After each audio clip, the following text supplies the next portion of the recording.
This is the VIZIUUY 5 megapixel pan tilt solar powered Wi-Fi camera. It is the VZ-5PT1.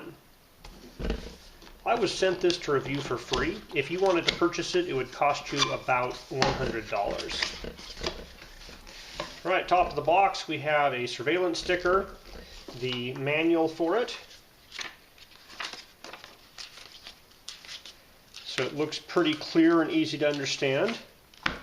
Looks like we have a solar panel on the top of the box here. It does have a cable coming out. And there is a 1/4x20 mounting hole on the back, and this end has a USB-C port on it. So it's a little bit bigger than some of the solar panels I've seen for solar panel cameras, so it probably produces just a little bit of extra power. And then in the box here, packed in foam, we have the camera unit itself, pan tilt camera with a little piece of adhesive tape on a sticker. And then there's another sticker over the PIR sensor as well there. On the bottom, there is something that says reset, trans flash, power.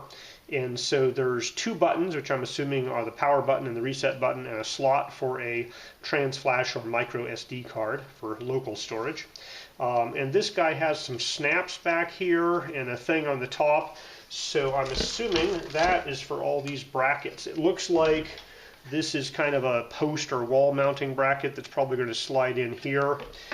We also have a bracket here that has a 1/4x20 on it, so that would be suitable for mounting this guy and then rotating it around. There's a separate charging cable, USB-A to USB-C, and this camera has the USB-C port right there, so it looks like you can charge it up before you put it out and use it battery operated for a while, or if you put the solar panel on, it'll keep it charged up as it's outside. And we also have a couple of bags of screws and anchors to mount these two brackets. We have here a sticker, which is the hole drilling guide for this bracket. And then another sticker, which is the stencil or hole drilling guide for this bracket. It looks like these two brackets do have different hole patterns, so you'll want to make sure for the round bracket you use the ones with the holes slightly farther apart, and the small square camera bracket you're using this triangular shaped one here.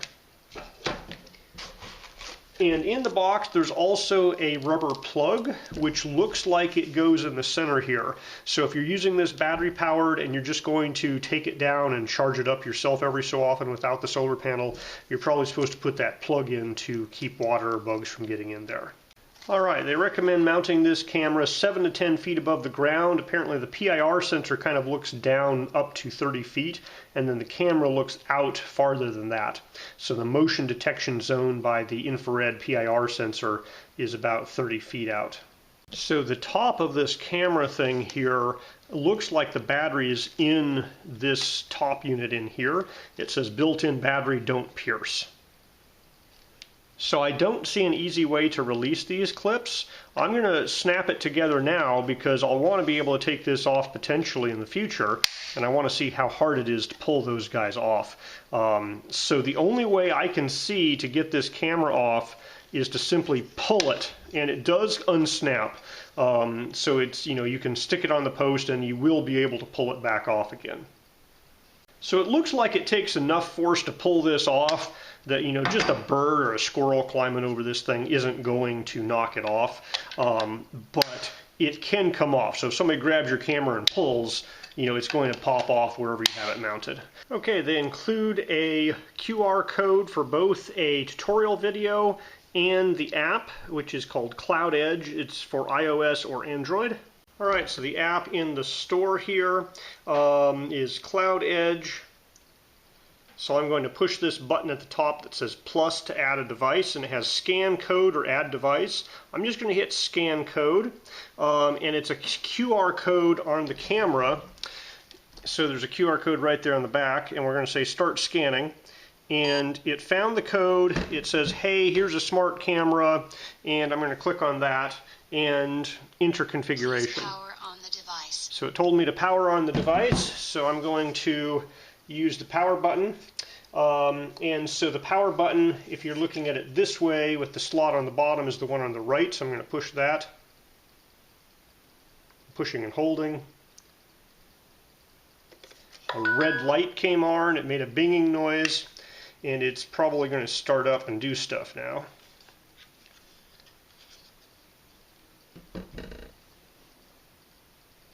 Please wait until the light turns red and blinks. So it is red, it's blinking, so I'm going to say next.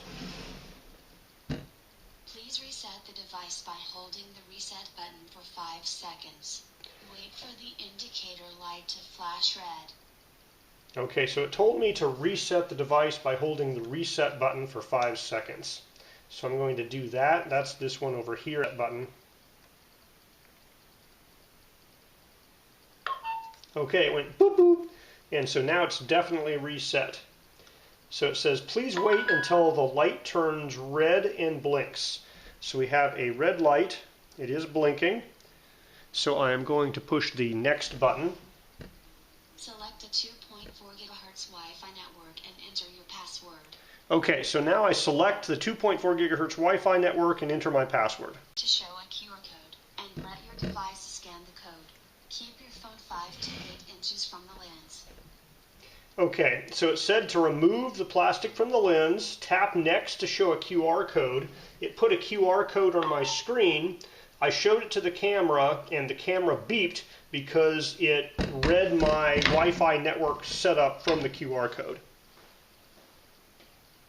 Connecting. Please wait a moment. And so now the device is connecting, and it says, okay, we're connected. And we can then press done, and I'm getting an alarm message saying, hey, we got a motion alert from this camera. Now they're saying, hey, please use this cable to fully charge the camera.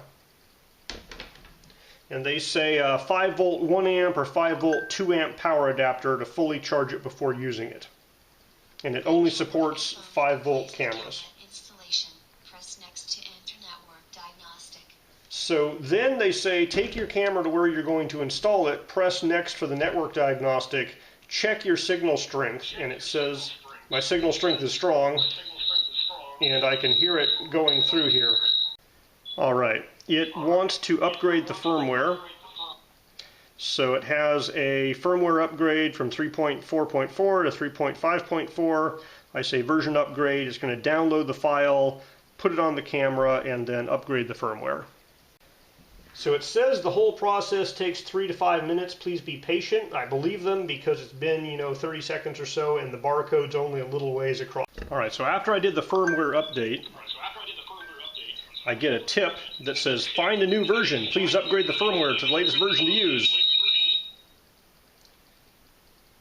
And apparently it didn't take because it's having me do the same version update. So it won't let me continue using it without doing the firmware update. And last time I did the firmware update, it was unsuccessful. So I'm trying it again. And there's a stream. But it says, hey, you need a new version of the firmware. And so now it says it's not up to date. So I'm going to restart my phone app just in case the problem is with the phone app and not the actual camera. Okay, I restarted my phone app.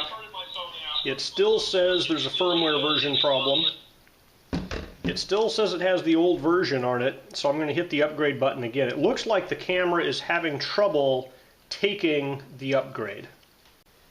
Okay, it took me 3 tries, but on the 3rd try it looks like the firmware has updated itself. Now every time I move the camera, I get a message that, hey, motion's been detected. And if I unmute the camera, we get feedback back and forth because the camera is picking up what it hears out of the speaker of my phone. So they have a push-to-talk ability. I can push and hold. Hello, speaking. And so you can use this to talk to somebody at the other end. So essentially it's a two-way intercom system. They also have take a screenshot, so you can hit a button to take a picture. You can hit a button to record. It has a little recording light, so it's recording this apparently. And then you press record again and it stops recording. Now they have the pan tilt controls. There we go. So you do left, right, and the camera will move around. It's not super fast, but it's plenty good to, move all the way around within about 20 seconds or so, and then it stops when it hits the end.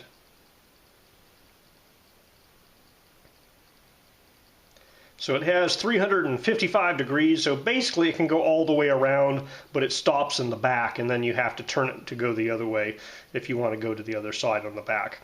And then for the tilt, it has 90 degrees of tilt, so it basically can look straight ahead, or it can go down, all the way down, so it can basically point straight down like that. They say 90 degrees. And yeah, it does look like 90 degrees. It looks like it can point up a little bit above the horizon, and then it can point down within about 5 degrees of vertical. So it looks like it's 90 degrees, but it's kind of like 5 degrees this way and then up to 95 that way. And I'm getting motion alerts every time it detects motion.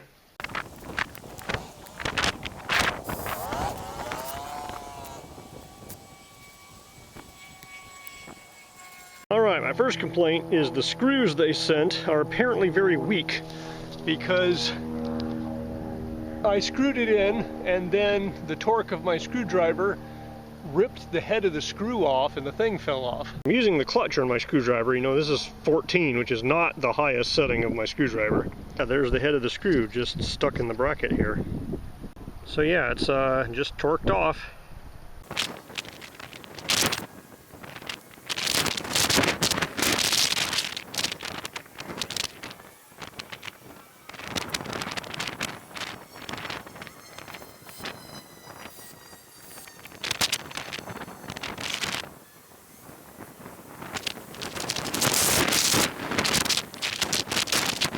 Okay, so installation took me maybe 10 minutes max. I did break one screw off with too much torque from my electric screwdriver. I'm not sure if it got in a weird position or what. All the other screws went in just fine, and they gave you 4 screws for each bracket, and each bracket only takes 3, so I still have extra screws. There's plenty of cord. They gave me lots of extra cord. I have it kind of tucked up in this pipe here that my weather station's on, to keep it out of the way. But you could easily put this camera under an eave or someplace where it's not getting sun, and then snake that cord out and mount the solar panel, somewhere where it does get sun. So we have it installed. Well, I was going to show you moving the pan tilt zoom around, but I went into the phone app and it's asking me to upgrade the firmware again. I thought I'd gone through and fixed this issue. I thought it had gotten the right firmware, but apparently no. It still thinks it's at 3.4.4 and the latest version is 3.5.4. So we're going to try to upgrade the firmware while it's out on the pole. So one thing I've found about this software is that it will give you motion alerts and you can see the live view, but unless you have a microSD card in the camera, it will not store or show you any historical data whatsoever. So I have installed an SD card and I'm going to hit the format button, and so we will format the SD card for this camera. And so it has a little spinner that's going around. It's up to 10% or so, so it looks like less than a minute to format the SD card. Okay, so with a microSD card installed, it now is recording each of these motion events. And if I hit play on a particular motion event, it can download it from the camera and display it here. And then after it's displayed on the phone, I can hit the download or export button and save it locally. So the ducks moving out there aren't enough to trigger the motion sensor, but if you pull up a live view, sometimes you can see ducks floating around in the water. So I've had this guy installed on my pole for about a month now. It's done a pretty good job, never had problems with Wi-Fi connectivity, even at this distance. It does detect motion when people walk by. There's maybe a half-second delay after somebody kind of enters what I would consider the field of view of the camera before the camera starts recording. So if somebody's walking by, you might catch, them halfway through their walk by the camera. But it does do a pretty good job of detecting people.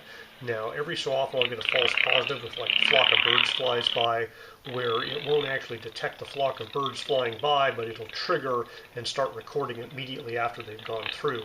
But for the most part, it hasn't been many false positives for no reason. And when people are walking by, it definitely does detect that and trigger. Now, these fireworks did not trigger it. I manually turned it on and turned on recording to record these.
So even in winter with the solar panel out there, it's kept it fully charged.